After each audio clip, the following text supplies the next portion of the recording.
I'm never forgiving y'all for putting us in this position. I know some of y'all have come out with these regretful, tearful videos saying that y'all sorry for what y'all did to us in November. You're sorry for your choice and all that stuff. And that's great that you have decided to wake up. Fantastic. I personally am never forgiving you because you set this country on a course that it didn't have to be on. You put us in a position willfully that is going to take decades to even get close to being fixed. Decades. People have suffered. People have been unalived because of your choice, because of your willful ignorance, because of your lack of empathy, because of your lack of sympathy, because of your refusal to look at facts. I've tried every single phase of trying to reach these people before we got here. Empathy, sympathy, reasoning. I personally know a mother of 4 who ignored all the facts and voted against all 4 of her children. I know a dude who I on the phone, I've talked to this guy and I say, hey man, this guy's a terrible dude. He's a horrible person. And he literally said he didn't care about any of that as long as he got lower taxes. I can't forgive that person. I can't forget that person exists. Someone that I considered a friend for 2 decades literally said to me that he didn't want to educate himself enough to care about what we're dealing with. I can't ever forgive that. I can't forgive the fact that 99.99999% of us are not against pedophiles. It's insane. I can't forgive the fact that y'all gave up democracy to the least patriotic person to ever hold office. I can't forget that y'all willfully chose to destroy and alter people's futures. I can't forget that y'all ignored that there was no metric that guy was a better choice. Not personally, politically, morally, spiritually, none. There was none. Economically, no metric that made him the better choice, and y'all ignored all that and chose him anyway. I'm never forgiving that. I can't just let that go and say, welcome back. As a comedian, words matter to me. So it's even more depressing when I know comedians that I've shared the stage with, going on road trips with, road stories that have turned out to be shitty human beings, shitty people, horrible people. I've watched people sell out for a few bucks. I've watched people give up their goddamn souls for a few dollars. I can't forgive that. And the number one reason for me is because we're still living it. We're still living the nightmare that y'all put us in. Every day he does something to destroy lives or hurt people or unalive people. Every day. The fact that y'all let this criminal, this pedophile, this demon, the fact that y'all let this dude get this power back, I can never forgive. It's hard to forgive somebody for putting you in a nightmarish situation while you're still living the nightmare. I'm never forgiving you. Someday everyone will be pretending that they were always against this. Nope. Not if I've got anything to fucking say about it. I'm never going to forgive or forget. You know why? Because there's no room for fellowship with me when you watch videos of people being summarily executed by goon squads, and you go, that's alright with me. There's no room for friendship with me when you hear about 6-month-old infants being tear-gassed to the point they stop breathing, and what you're worried about is that protesters interrupted a church service because the asshole at the pulpit's night job was helping the goon squad grab children. There's no room for that with me. As far as I'm concerned, in 20 years when you're ashamed and you're scared because history doesn't look kindly on fascists or fascist sympathizers, so you lie to your friends and family. You say, I didn't really support it all back then. They should fucking know, because it is an indicator of absolute moral fucking bankruptcy to look around this goddamn country and say, yeah, that's what I support. No, I'm not going to let you lie and pretend that you were always against this. I'm not going to. It's not like a late payment on a credit report. It doesn't fall off after 7 years. I'm not going to forget, and I don't think anybody should. Trump voters are now asking for forgiveness, our empathy, and to understand why they voted the way they did. But here is the truth. Most people are not ready to forgive because the damage is already done. The policies they cheered for are already impacting people. Families are struggling. Communities are hurting. And since it's affecting them too, they want our sympathy. So do you think it's too late for empathy? Or is it too late to forget? Let me know your thoughts in the comments. And thank you so much for your support. Please share and subscribe, alright? Let's dive into it. I hear this all the time, especially from MAGA. Things like, can't we just put aside politics and still be friends? And historically, yeah, usually we could. But today, no, and there's a reason why. And this has nothing to do with politics anymore, so let's make that clear. This is about what you are willing to excuse, what you are willing to defend, and what you are willing to normalize. When you support someone who repeatedly amplifies bigotry and hatred and fear, when you excuse constant lying that has been documented and recorded and proven over and over again, when you ignore corruption, abuse of power, and an open contempt for democracy, that's not a political difference.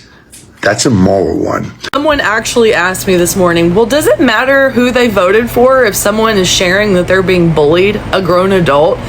Yes, it actually does matter. But also, it depends. Are they being bullied for something that they can't change about themselves, like their sexuality or the color of their skin or a disability they may have?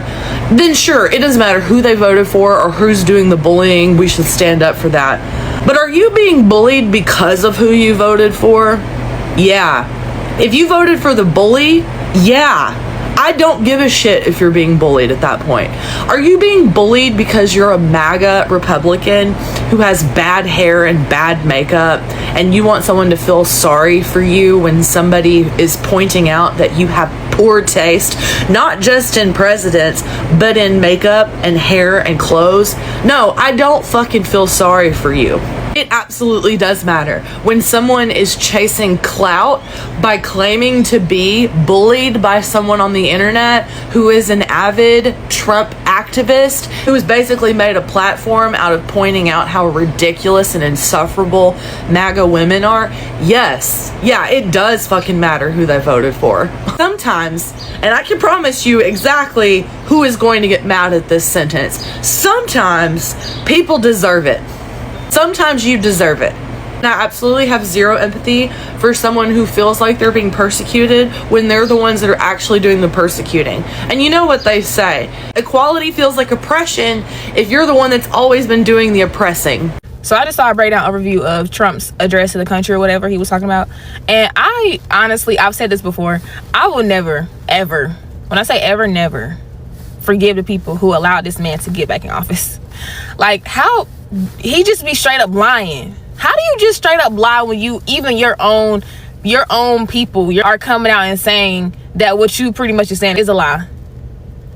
How like he actively be lying. He just says stuff and it's just like he don't know he could be fact checked.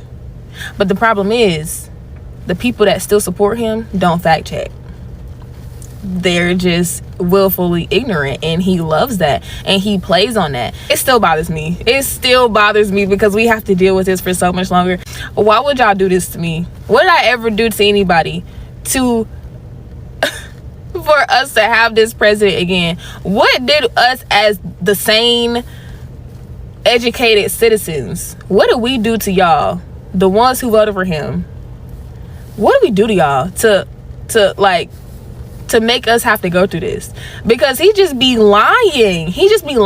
Every time a tragedy happens, he's so unserious. He don't even know how to be professional and just give a professional, heartfelt message when something tragic happens. He literally just can't do nothing professionally. He just can't do it. It's funny, but it's really not funny. It's really not funny.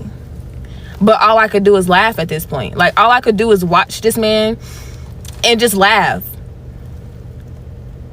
All you can do is laugh to keep from crying, because we have to deal with this for how much longer? Y'all, I'm probably gonna be complaining about this man for the next 3 years, so get used to it, honestly. MAGA has made hate their brand. And let's be clear, their mission is white nationalism. For years, they've spewed venom at black folks, immigrants, Muslims, women, LGBTQ folks, anybody for that matter outside of their little bubble. And they didn't whisper it. They screamed it. They monetized it. They turned cruelty into content. They cheered violence. They laughed at suffering. And anytime somebody that they hate got hurt or silenced, they called it justice. But now Charlie Kirk is dead, and they're calling for compassion. They want us to forget the years of bile, the dehumanization, the glee over other people's pain, and instead shed tears for their mouthpiece.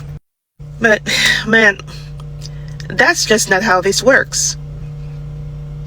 You can't build your entire movement on the downfall or celebrating the downfall of others, then demand empathy when the same storm comes to you. But that's the hypocrisy of MAGA. Hate as a mission, cruelty as a strategy, white nationalism as a brand. But the second they face what they cheer for, they want to play the victim. Words have power. Remember that. I find it so hilarious that Trump supporters are trying to tell us, oh my gosh, we regret our vote. We're sorry. It's too late. It's too late. What do you think? You think we were going to come with you guys in open arms and be like, oh my gosh, I can't believe it. You see the light now. Let's be best friends. No. Y'all destroyed the country because y'all did not want to see a qualified woman be president. And now look where it's got you. Just to put my 2 cents into the mix, fuck your purple revolution. I'm never going to forgive those people that voted for him. Ever. And we're done. As a society, we are done not holding shitty people accountable when they do something shitty. Like, I'm sorry, I'm supposed to forgive a racist that voted for Trump, who now lost their healthcare? No, I don't think so. I think you're getting exactly what you voted for, and that just makes me so happy. And just like to add on another thing to, we should just, we need to move on. We need to unite. No.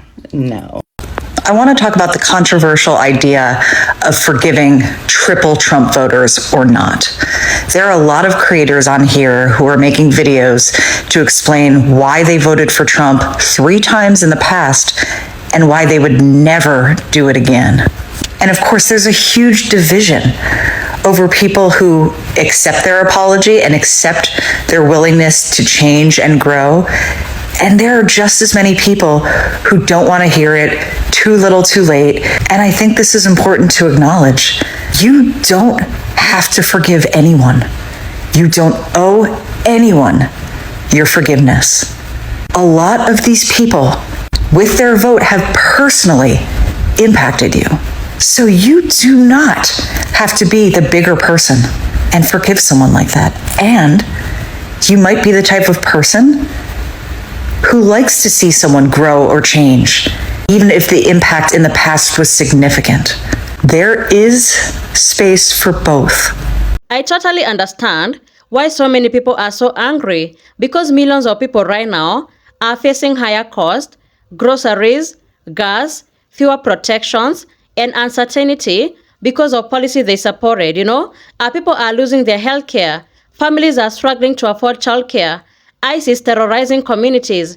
So when they seek forgiveness, forgiveness isn't just about them, It's about justice for everybody affected. So they're not regretting because they're not realizing that the policies they voted for are harming them too. But it's too late to undo the suffering of others. You don't seek empathy after the harm is done. That's why so many people say, we won't forgive and we won't forget. This is because forgetting would erase accountability, and forgiving too soon would erase the lesson. And that people need to understand, this isn't just about politics, it's about responsibility.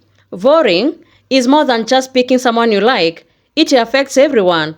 The choices ripple through families, communities, and even generations. So when we ignore that responsibility, the fallout doesn't care about excuses or even regret. So what should we take from this?